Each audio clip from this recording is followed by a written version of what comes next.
पंडित जी बता रहे हैं कि ये वही शिवलिंग है जहाँ पर श्री रामचंद्र जी ने जो सरयू माता है उसमें अंतर्ध्यान होने से पहले ये सुंदर परिसर मंदिर का, हनुमान जी के मंदिर का, यहाँ पर गुप्त रूप से तपस्या की, इसलिए इसको गुप्त तीर्थ भी कहते हैं। तब करने से पहले भगवान विष्णु के हाथ से सुदर्शन चक्र यहाँ पर गिर गया था। ये भगवान के श्री चरण चिन्ह। जय हो भगवान श्री राम। श्री सरयू माता की जय, श्री हनुमान जी महाराज की जय। ये देखिए किले नुमा मंदिर है, सफ़ेद रंग का, गुप्त हरि मंदिर और चरण पादुका। जय श्री राम। इधर भी है कोई भगवान, चलो यहाँ भी दर्शन कर लेते हैं। तो माता जी भी यहाँ विराजमान है। वाह, सुंदर, अति सुंदर, कितनी शांति है इधर। जय भोलेनाथ। प्यारे शिव जी यहाँ भी विराजमान है। जय हो भोलेनाथ। जय हो माता। जय हो पार्वती मैया की जय। सुंदर। और इधर हनुमान जी भी यहाँ पर है। जय श्री राम। अच्छा मंदिर है ये भी, और यहाँ के सभी बाकी प्राचीन मंदिरों की तरह ये भी बहुत प्राचीन मंदिर है। तो यहाँ की दीवारों से ही हमको नज़र आ रहा है कितना मोटा, देखिए ये पूरा हाथ समझ आएगा इतना मोटा दीवार है यहाँ का, कम से कम 2 फीट तो हो गई होगा। जय श्री राम। गणेश जी भी यहाँ विराजमान है और पार्वती मैया है यहाँ पर। जय हो। जहाँ पे राम जी ने अंतिम बार पूजा किया था ये वही शिवलिंग। इधर क्या? अच्छा अच्छा। राम का सबसे बड़ा शिवलिंग। पंडित जी बता रहे हैं कि ये वही शिवलिंग है जहाँ पर श्री रामचंद्र जी ने जो सरयू माता है उसमें अंतर्ध्यान होने से पहले इनकी पूजा की थी, है ना पंडित जी? ऐसा हमारे पंडित जी बता रहे हैं। जय श्री राम। जय हो।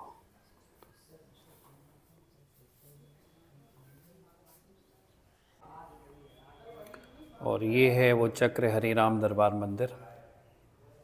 यहाँ पर कुछ कुछ चीज़ें, गुप्त Hari temple conservation and restoration work. तो पहले कैसा था और रीस्टोरेशन के बाद कैसे, उसके यहाँ पर चित्र कुछ यहाँ प्रदर्शित किए गए हैं। गुप्त हरि तीर्थ का महात्म्य, ये हम एक बात जान लेते हैं क्या है। चलिए तो अंदर भी हम चंद दर्शन कर लेते हैं चक्रहरि राम दरबार मंदिर के, जो कि यहाँ पर गुफा स्वरूप में ऊपर है। पहले यहाँ चलते हैं।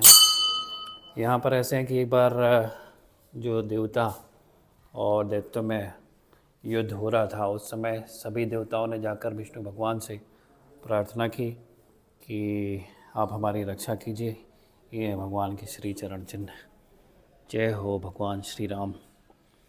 तो रक्षा के लिए उनसे प्रार्थना की तो भगवान ने कहा कि मैं अयोध्या धाम में आकर तपस्या करूंगा और तुमको इन सब कष्टों से मुक्ति दिलाऊंगा। चलिए ऊपर चलकर हम दर्शन कर लेते हैं। जय श्री राम। जय श्री राम। तो देवताओं की प्रार्थना पर भगवान विष्णु ने कहा कि मैं अयोध्या धाम में आकर इस स्थान पर जहाँ पर अभी हम दर्शन कर रहे हैं यहाँ आकर तपस्या करूँगा। तभी से इस जगह को गुप्त तीर्थ के रूप में जाना जाता है, के नाम से जाना जाता है। तो चूँकि प्राचीन मंदिर है इसलिए उसका रिनोवेशन वगैरह चल रहा है, रिकन्स्ट्रक्शन, ताकि ये जो प्राचीन भूमि है भगवान की ये सुरक्षित रह सके। कुछ ये है। तो भगवान ने यहाँ पर गुप्त रूप से तपस्या की, इसलिए इसको गुप्त तीर्थ भी कहते हैं। और एक बार भगवान विष्णु का यहाँ पर चक्र भी, सुदर्शन चक्र भी छूट गया था, तो इसके लिए चक्र तीर्थ भी इसको कहा जाता है। ये देखिए पुरानी सब किले नुमा दीवार है और ये सुंदर तीर्थ स्थान है।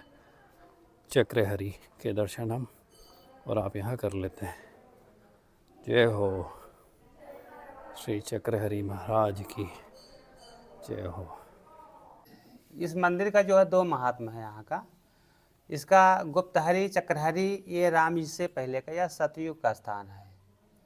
तीर्थम तदुंतरे श्रेष्ठम गो प्रताराभिधम महात्म विष्णु स्थानांचा नामना गुप्तहरि। तीर्थों में श्रेष्ठ गो प्रतार नामक जो है तीर्थ है जो गुप्तहरी नाम मंदिर भगवान विष्णु यहाँ पर विराजमान है।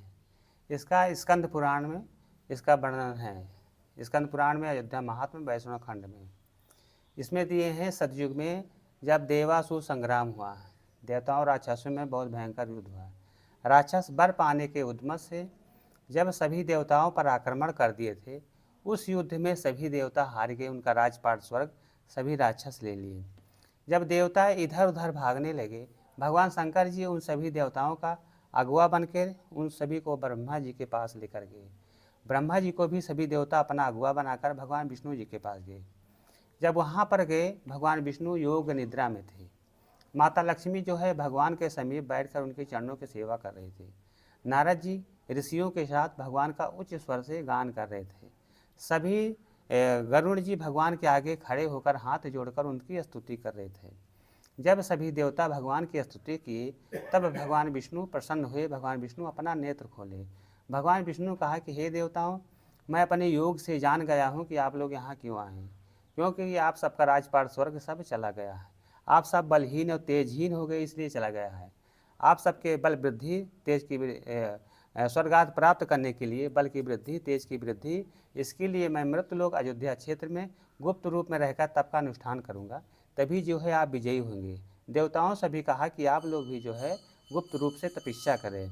ऐसा कहकर भगवान विष्णु जब वैकुंठ धाम से अंतर ध्यान हुए, तब यहाँ पर भगवान विष्णु चतुर्भुज रूप में प्रकट हुए। नीचे भगवान विष्णु गुप्त रूप से तप करने लगे।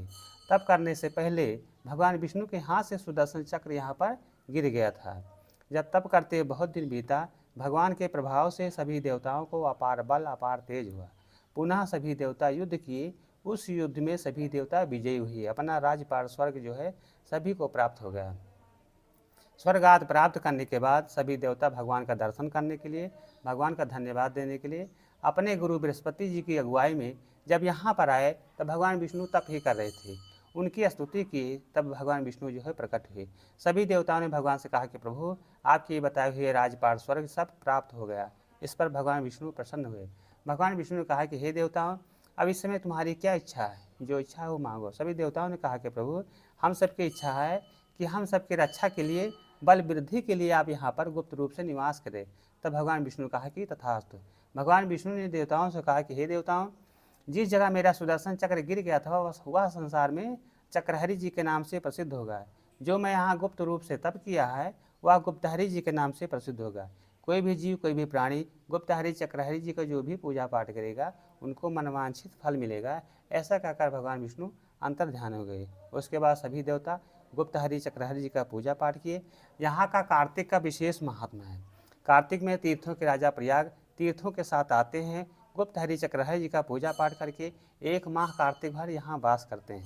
उसके बाद देवराज इंद्र भी आते हैं देवताओं के साथ, वो भी गुप्तहरि चक्रहरि जी का पूजा पाठ करके 1 माह कार्तिक भर यहाँ वास करते हैं।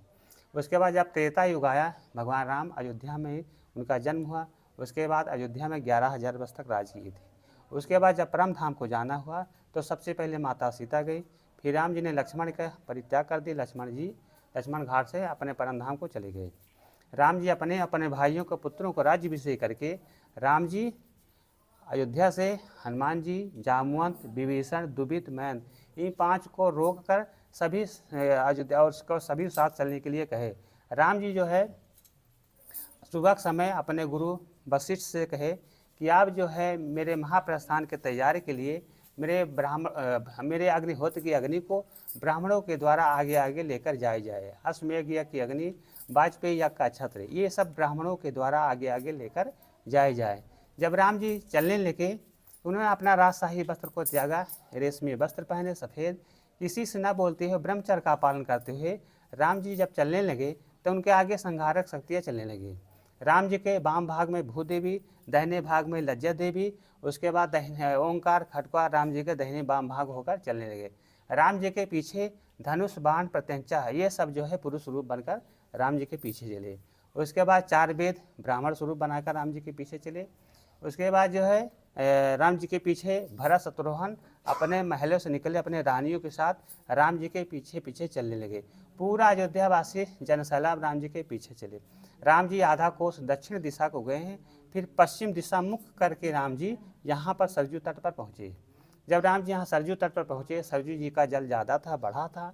सरजू जी में जो भंवर जल घूमता है उसको देखते हुए राम जी एक उत्तम स्थान पर गए, जो वाल्मीकि रामायण के उत्तरकांड में लिखा है। जब राम जी उत्तम स्थान पर गए, उत्तम स्थान गुप्तार घाट का कौन है, जहाँ भगवान विष्णु गुप्त रूप से तपस्या की थी। जब राम जी प्रजा सहित यहाँ पर पहुँचे, आकाशमंडल में ब्रह्मा जी सभी देवताओं के साथ करोड़ों विमानों के साथ उपस्थित हो गए। सभी देवताओं में अपार प्रसन्नता हुई, अपार खुशी हुई कि प्रभु आप अपने निज धाम के लिए जा रहे हैं। सभी देवता भगवान के ऊपर पुष्प की वर्षा किए, भगवान की स्तुति किए। आप जितना देवता अप्सराएं जो है नृत्य गान, सभी देवता खुशियाँ मनाए। उसके बाद जो है यहाँ पर जो है 3 प्रकार की वायु बहने लगी। राम जी सरजू जल का स्पर्श किए। आकाशमंडल में ब्रह्मा जी ने कहा कि हे ककुश नंदन भगवान श्री राम, आपको अपने परम धाम आने का आपका स्वागत है। आप जो है चराचर के स्वामी हैं, आप जिस स्वरूप में आप जाना चाहें आप उस स्वरूप में प्रवेश करें। यदि आप अपने वैष्णव स्वरूप में जाना चाहते हैं तो आप अपने भाइयों के साथ वैष्णव स्वरूप में प्रवेश करें। राम जी भाइयों के साथ सशरीर, राम जी जो है भगवान विष्णु के अवतार हैं, लक्ष्मण जी शेष जी हैं, भरत शत्रुघ्न जी शंख और चक्र के अवतार हैं। इसलिए राम जी भाइयों के साथ सशरीर विष्णु रूप में हो गए, उन्होंने शरीर का त्याग नहीं लिखा है। उसके बाद राम जी ब्रह्मा जी से कहे कि हे ब्रह्मदेव, ये सब जितने अयोध्यावासियाँ हैं ये सब मेरे भक्त हैं, अपना सुख संपदा त्याग कर स्नेहवश से मेरे पीछे पीछे चले आए हैं, इनको लिए बिना हम भी यहाँ से नहीं जाएंगे, इनको कहीं आप रहने का स्थान दे। तब ब्रह्मा जी ने कहा कि प्रभु, जो जो देवताओं से, गंधर्वों से, यक्षों से जिनकी उत्पत्ति हुई थी वो सब अपने उसी अंश में विलीन हो जाएंगे। जो ऐसे हैं उनको हम अपने ब्रह्मलोक के आगे संतानक लोक है उस लोक में जो सभी का रहने का स्थान देंगे। अयोध्या में कोई नहीं बचा, पशु पक्षी पर्वत अथवा जंगम जी कीट पतंगे सभी राम जी के साथ में अयोध्या सूनी हो गई थी। राम जी के साथ है, यहाँ राम जी का नाम लिए सब लोग राम जी का चिंतन करते हुए सभी लोग सरजू में गोता लगाए और लोगों को जो दिए हैं सभी लोग शरीर त्यागे। जो दिव्य शरीर हुआ वही विमान पर बैठे हैं, राम जी का वाहन गरुड़ आए। उसके बाद राम जी सभी को अपने परम धाम लेकर यहाँ जाना, उस सभी को तारते हुए अपने परम धाम को लेकर चले गए, इसलिए इसका गो प्रतार नाम घाट पड़ा। बोलो सिया बलरामचंद्र की जय।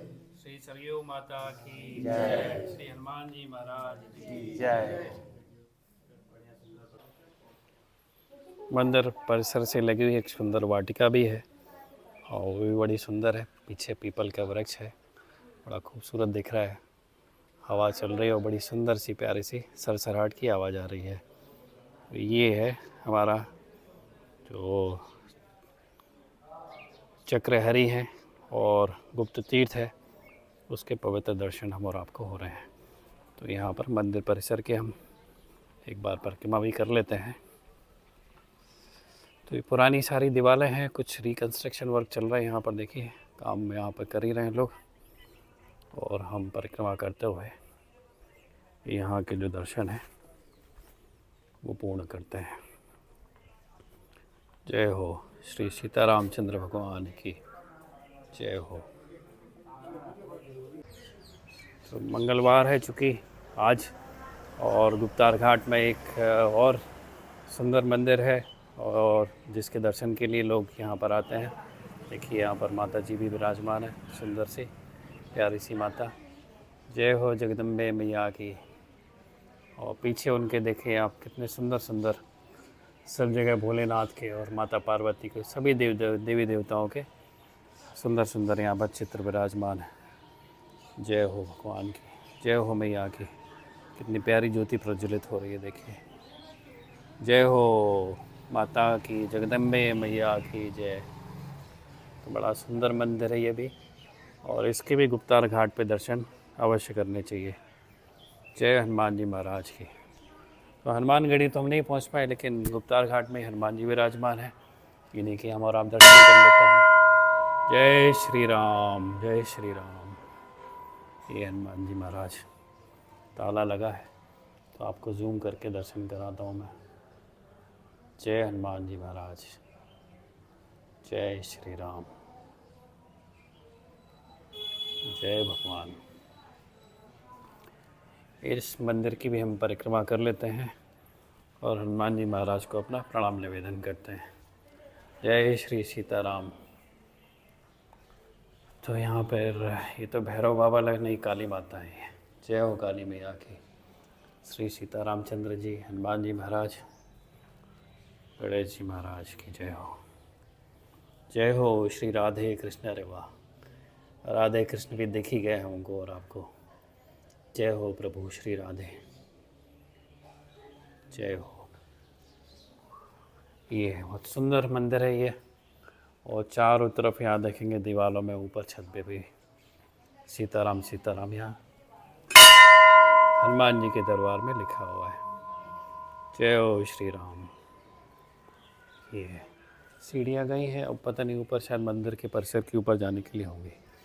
ये सुंदर परिसर मंदिर का, हनुमान जी के मंदिर का, यहाँ पर गुप्तार घाट में।